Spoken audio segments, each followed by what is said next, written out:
Eu vou aproveitar aqui que eu não estou num computador mais potente, gente, mostrar aqui só mais algumas informações importantes aqui. Os vídeos do Mídia Ninja são ótimos cortes para a gente mostrar para vocês. E tem o deputado Félix do PSOL enquadrando aquele golpista que transportou as bombas em Brasília, gente. Vamos assistir esse corte aqui que é bastante importante. Vamos lá.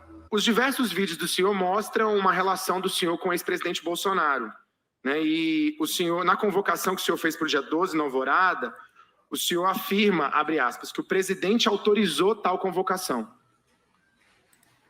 É correto afirmar isso?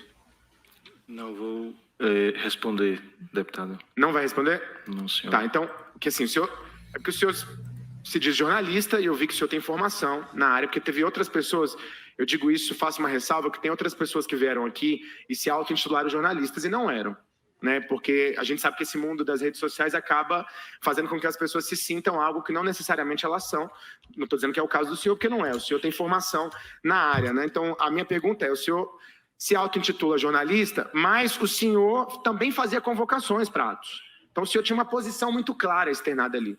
E aí o senhor disse, o presidente autorizou. Ele autorizou para o senhor alguma coisa? Eu continuo sem respondê-lo, deputado. O senhor conhecia o ex-presidente Bolsonaro pessoalmente? Não digo em sala fechada. O senhor conhecia ele pessoalmente? Não tive nenhuma reunião fechada e nenhum vínculo pessoal com ele. E aberta? O senhor conheceu ele pessoalmente, cumprimentou ele? Como qualquer cidadão que ia ao cercadinho. Não, qualquer cidadão não. Eu nunca cumprimentei o Bolsonaro e tem um monte de cidadão que nunca cumprimentou. O presidente da República é tão distante da gente. O senhor já cumprimentou ele? No cercadinho, sim. Como qualquer outro brasileiro.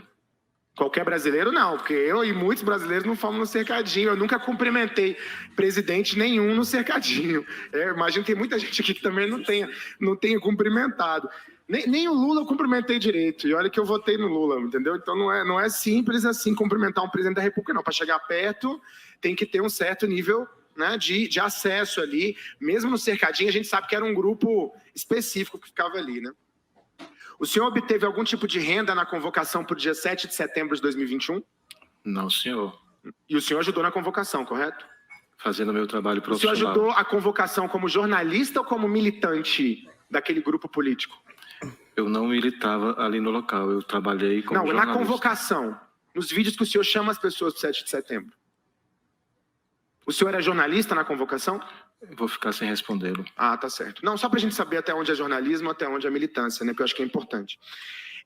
O senhor fez visitas ao Palácio da Alvorada, correto? O senhor chegou a entrar no Palácio alguma vez? Nunca entrei no Nunca Alvorada. Entrou no Palácio, tá. Então o senhor não encontrou nem o presidente Bolsonaro e nem o ex-general Heleno no dia 14 do 4 ou 11 do 5. Nunca tive a vaidade de poder estar próximo de autoridades. Tá certo, então não esteve. O senhor menciona em um dos seus vídeos que havia 5 generais impedindo o golpe. O senhor sabe me dizer de onde o senhor recebeu a informação desse placar? Era o comentário entre os participantes do acampamento que eram entrevistados. Ah, tá certo. Então o senhor estava se referindo a uma informação de entrevistas. Qual era a credibilidade desse? Porque eu sou jornalista, geralmente quando a gente é jornalista a gente pega uma fonte com muita credibilidade. O senhor pode me afirmar que as fontes tinham credibilidade? Porque é o que a gente está apurando, o envolvimento do Exército. Eu não vou lhe responder, deputado. Não? O senhor não pode dizer se as fontes tinham ou não credibilidade? Eu prefiro ficar em silêncio. O senhor deu essa informação como jornalista ou como militante desse grupo bolsonarista? Sempre estive no local efetuando meu trabalho profissional. Como jornalista. Então o senhor deu essa informação como jornalista, só para a gente ter esse dado, né, que é importante. Dia 12 de dezembro. Dia 12 de dezembro o senhor participou daquele momento de depredação na Polícia Federal? O senhor estava lá naquele momento? Eu ia chegando na minha residência para me acomodar, quando eu percebi o início do confronto. O senhor tinha estado na Alvorada antes? Comuniquei a alguns amigos jornalistas. Tinha? O senhor passou pela Alvorada antes? Eu tinha passado na Alvorada antes. Tá, aí depois o senhor foi para casa? Sim. Tá. E na mesma hora, enquanto eu gravava, eu liguei para alguns jornalistas de redações de alguns jornais, não só em Brasília, como em São Paulo e no Ceará, informando o que estava acontecendo e pedindo para eles aguardarem o material que eu ia enviar em fotografias. Tá certo, aí o senhor foi para lá. Não fui para lá. Eu estava chegando em casa e o ato é ao lado do prédio onde eu morava. Não, tá certo, aí o senhor foi para lá. Você foi para frente da Polícia Federal depois? Eu já estava ali, é o lado. Não, o senhor estava chegando na sua casa. Eu acompanhei. Mas aí quando você está na sua casa, você pode estar dentro de um prédio ou dentro de... Eu subi, eu fiz algumas imagens e vi que era um ato violento. Sim. E subi para o meu apartamento. Tá, mas o senhor chegou a estar lá, na frente da depredação. Sim, para fazer uma cobertura jornalística, você precisa estar próximo para fazer as imagens. Entendi. Uma curiosidade, por que o senhor só fazia a cobertura jornalística de atos da extrema-direita? Não, eu tenho cobertura, então eu vejo que a minha vida não foi totalmente investigada. O senhor fazia muito cobertura dos atos da extrema-direita, mais recentemente. É o que mais acontece. E o seu blog se dedica, seu YouTube, né, para não cometer o equívoco, o blog realmente é um trem do passado. Mas o seu YouTube também fazia... tinha uma preferência muito clara, né? O trabalho jornalístico do senhor tinha uma preferência muito clara em exaltar o bolsonarismo no Brasil, né? Era a maioria das pautas daquele momento. Entendi. Deputado. Tá certo. Então, como foi esse momento na frente da Polícia Federal? Um momento tenso e eu vi muito risco contra a minha pessoa. Né? Eu estava entre a polícia e entre os manifestantes, fazendo a cobertura. E chegou um momento que eu vi que não valia a pena estar ali e me recolhi por volta de 20h30, 20h40. O senhor fez transmissão ao vivo desse momento? Não. Não, só fez depois, só recolheu materiais e enviou depois ou postou depois? Só capturei imagens. Esses momentos de transmissão mais intensos rende mais pics, mais visualizações, dá mais dinheiro? Eu não costumava fazer lives e convocando as pessoas para esses atos durante a prática do mesmo. Eu vou falar agora, para finalizar minhas perguntas, sobre a questão da bomba. E essa é uma situação muito grave. E aqui não tem nem... Aqui eu imagino que não tenha nem direita nem esquerda nesse caso, porque o senhor participou de alguma forma de uma trama, uma das mais graves que aconteceram nesse processo inteiro, que é uma tentativa de ataque terrorista na região aeroportuária de Brasília. A gente ouviu aqui que isso poderia se estender para uma área de fornecimento de energia e até para a rodoviária do plano piloto. Então isso é muito grave. Isso é muito grave. Vou tratar o senhor como uma pessoa inteligente. Qual era a relação do senhor com o Alan? Nenhuma. Como é que esse senhor foi parar no carro? Às 3h15 da manhã? Não, eu estava no acampamento e alguém deve ter passado o meu número para ele, porque eu não tinha ele na minha agenda, não o conhecia para ter essa intimidade. Ele me ligou e eu imediatamente pedi que ele procurasse um serviço de aplicativo, que eu não iria levá-lo ao aeroporto. Tá, então peraí, vamos aqui que eu acho que essa cena é importante. Ele te ligou, o senhor nem conhecia? Eu tinha visto ele uma vez durante uma gravação, num almoço dentro de uma das barracas. Aí o senhor não estava lá no acampamento na hora? Ou o senhor estava? Na hora que ele me ligou, eu estava no acampamento. Que horas era? Afastado dele uns 500 ou 800 metros, mas ele não sabia que eu estava lá. Era que horas era? Meia-noite aproximadamente. Meia-noite, ele te ligou. E aí o senhor falou para ele que não poderia... Aí ele pediu uma carona? O que ele pediu? Perguntou se eu podia levá-lo ao aeroporto. Eu rapidamente pedi que ele pegasse um Uber, até porque eu não o conhecia, não tinha intimidade de levá-lo para onde pediu. E ele insistiu, dizendo que não tinha internet, que não estava conseguindo pedir um Uber.